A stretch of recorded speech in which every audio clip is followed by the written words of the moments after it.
I'm Shauna Alvarez. I'm the chef instructor here at America's Grower in Pittstown, and I'm joined with two of my favorite people, Sheila and Sue from the Hunterdon County ShopRites, and we're going to talk about greens today, which is, I think, one of my favorite vegetables. I say that a lot, though. Can you tell me why greens are so good for us?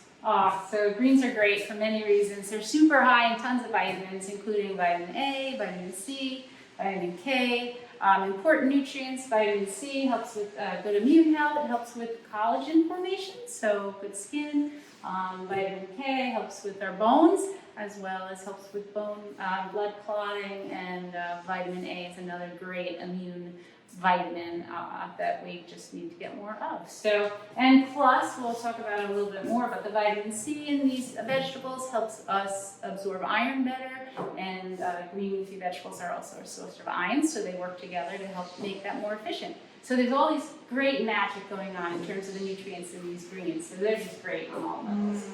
I love them. They're so versatile too, and there's so many. When you go to ShopRite, there's So many.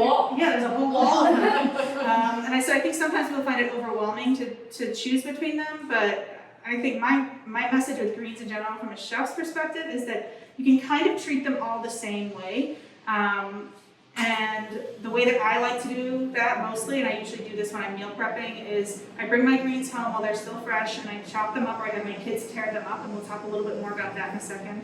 And I saute them really quickly in a pan like this size with some garlic and olive oil, and then that's it. We eat them fresh that day, and I put them in the fridge, and we sort of pick at them for lunches or mix them into pastas or soups as the week goes on. That way you're not stuck with a bunch of greens that are getting increasingly wiltier over the week, and they're ready to go. And I think everybody, no matter what your situation, is always looking for more time and easy options. So the other thing is they cook so quickly. All greens, even collards, which you could stew for a long time if you want to, you can actually have them on the plate in about 3 or 4 minutes, especially if you buy the ones that are already cut up. Easy. I'm Sheila from the Clinton ShopRite right up the road, and when I do my store tours, I always talk about with my customers or the groups that we like to incorporate vegetables into snacking. People don't eat enough veggies, so I always say, instead of having that stringy celery, it might be harder to chew. This is almost like a soft kind of celery, even though it's like from the Chinese cabbage family, but you can just tear it off, rinse it well, and snack on it. You can also, put it in a stir fry or put it into your soups or salads. Again, it's so versatile. You can put peanut butter, nut butters on there, you tell cheese, whatever. Yeah, they're so good. I love bok choy. The one thing with bok choy, so the only real tip I have for bok choy when you're cutting and cleaning it is that a lot of cabbages, especially the ones like these, bok choy, tatsoi, those kind that you'll find kind of grouped all together, they're grown in really sandy soil, so they're kind of like leeks in that way. So when you clean them and cut them, you want to, and you'll see and hear that there's some little chunks of sand in here. That's really gritty, and that's not going to be that enjoyable in your stir fry. So the way you take care of that is just by cutting it up and then putting it all in a big bowl of water and letting the dirt sort of settle to the bottom. You agitate it, all the sand will go to the bottom, and then you just take it out. You can dry it off if you need to, or you can just add it to your soup or stew if you're not that worried about moisture.